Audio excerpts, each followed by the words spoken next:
If I would have to ask you the definition, or actually what is luxury, what would you tell me? Luxury.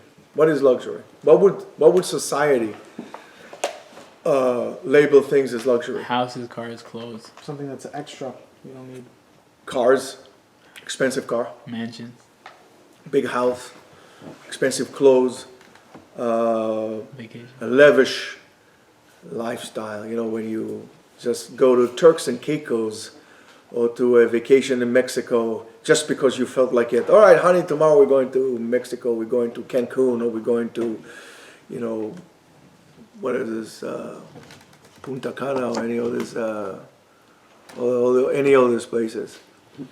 But is that really luxury? People, for example, are obsessed with expensive watches. Watches will cost. I used to think that a watch that cost more than $100 is expensive, but I came here and all of a sudden realized that $5,000 for a watch is not a big deal. And I was thinking, oh my goodness, $5,000. Then I realized that some people that I actually saw wearing on their hands $50,000, $60,000, $80,000 watch, and then people say, yeah, you should know the funniest thing, the paradox about an expensive watch. By all means, I think it's a certain expression of, I wouldn't say stupidity, but like not thinking, because this watch, regardless of how expensive it is not going to make you stop wasting your time. You're going to waste your time just as much if you have a $50,000 watch or you have no watch. But is that really luxury? What would you consider to be luxury? I think that what we think, or what society, or what we allowed society to define for us, again, this is what society defined for us as luxury, is actually a false sense of luxury. And I'm going to give you a different maybe look about what luxury is, so you could really appreciate what you have. So if I have to tell you what luxury is, I will tell you, for example, luxury is to have a freedom to choose. When you could choose things for yourself, when you could choose what you want to do, what kind of life do you want to yourself, that's luxury. Not to go to a place that society defines, and if you go there, it's luxury. If, for example, to have a slow morning. I told my sister in the summer, I says, allow yourself a little bit, because she says to me, everybody's traveling, and this one is going here, and this one is going overseas, and this one is going there. I said, as far as I'm concerned, they're fools. I mean, you're going, let's say you go to Greece, or you go to this thing, what are you going to do all day long? Sit in the sun, fry yourself, run from one place to another, go. That's not luxury. I think luxury, if you want luxury, is to sit down on your balcony, have yourself a little lemonade in the morning, and take a very slow morning. When you're on vacation, you don't have to run anywhere. Just get up in the morning, sit down on your balcony, or go out to your yard and just have a nice cold lemonade in your hand and just sip it slowly. Or, do the same thing at night. Sit down and watch the day coming to a close with some iced tea in your hand or something. That is luxury. That is luxury. Not going to, attractions and going from one place to another. That's not, as far as I'm concerned, not luxury. I think to have a good night's sleep is a form of luxury. Because if you have a lot of troubles and you have a lot of things that bother you, you can't sleep at night. You don't sleep well. You get up and you're restless. To have a good night's sleep, that's luxury. That's life of luxury. That's what I think real luxury. To have a peace of mind. And you have peace of mind only because you come to terms with yourself. In other words, you can only have a peace of mind if you become truthful for who you are and what you are. Or why you're doing what you're doing. Then you can have a peace of mind. In other words, peace of mind is internal harmony. But when there is conflicting movements in yourself of who you are and what you want to be, or what you want to be, or what you want to do, what you're actually doing. When you have this ongoing cognitive dissonance that tears you apart, you don't have a peace of mind. So to have a peace of mind, to be to have that. That's what I think is real luxury. We think that having luxury is to have those exciting things, to go to water park and to slide and to do all these, things. And I think real luxury is it's okay to have a calm, what people will call boring day. That's real luxury, that you could afford yourself to chill out.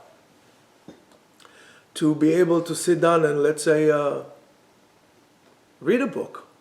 Take a novel and read a book. Make your own bucket list of 100 books that you have to read and start reading all those things that you sit down to read. Just to be able to afford to do so, not to be in the rat race. Or I have to go from here to there to do this, to do this, to do this. I don't like it myself. I don't like this kind of lifestyle. To be able to sit down and to read and have yourself a nice cup of tea or a cup of coffee. Just take it easy. Because we can do that, we can go to another form of what I call luxury, is to be in the moment. I can never be in the moment. I always have to go from one place to another, running and jumping and doing. And I'm not saying not being active, asiyah, and active doing, but I'm talking about something completely different. In order for you to really do what you need to do, you need to be present in the moment. To be in the moment, to be right now where you are. And we can enjoy it. We can, for example, sit down and just enjoy something. We always have to go and run and trying to achieve and finish this and finish that. And you could see it with the way, for example, people do binge watching when they sit down in front of whatever it is that they sit down in front of, they watch one series after, the whole entire series that takes you a whole entire year, they watch it in a day or whatever it is. One thing after the other, because they have to go, no, just take something, go for a little walk, go for a stroll. That's real luxury, to be able to, let's say, for example, eat dinner with your wife or to eat lunch with your wife when you have a vacation. And not to go anywhere, to have a nice lunch argument with your wife, to have maybe a little glass of wine, and then to go for a walk. And that's, I think, real life of luxury. Not to go to the other side of the world and try to pack in the whole entire journey in 2.25 days. That's not luxury. You might go on a luxury boat, but I don't think anything luxurious about this boat, because your house, for all you know, is much more luxurious than that. It's just an illusion. What we call luxury is basically no more than an illusion. To be around people you love. To be around people you love, or people who are really important in your life, that's a real luxury. You might have a lavish lifestyle, but you can afford to be with the people you love, or people that are important to you, because you have to be with this one or that one, and hang around with the other one, and rub shoulders with this one, and to go to this dinner with this mayor, or to go to that thing with this one, or to go to this fundraiser, to go. Meanwhile, the people that are really important in your life, your kids, your wife, your husband, you don't spend time with. That's not life of luxury, that's life of misery. To sit down with your parents while they're alive and to have a beer with your dad. To sit down with your grandparents and let your grandparents talk to you about how things were in the old world.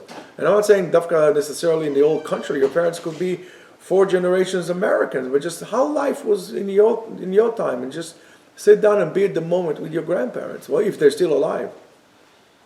Because don't forget, just like you realize that the dearest people to you are the people that are, you realize how dear they were to you after your loss, so is your moment. The most cherished moment is the moment that just passed. But because we don't cherish the moment now. To be with people who love you back, that also express their love to you, express your importance in their eyes, whether it's going to be your family, it's going to be your chavruta, or people around you. Why do I need to be around people that I don't really care about, that I don't know about? Why should I be so much around strangers? And look, most of your life you are among strangers. You go to work. You work most of the time with people who are strangers to you.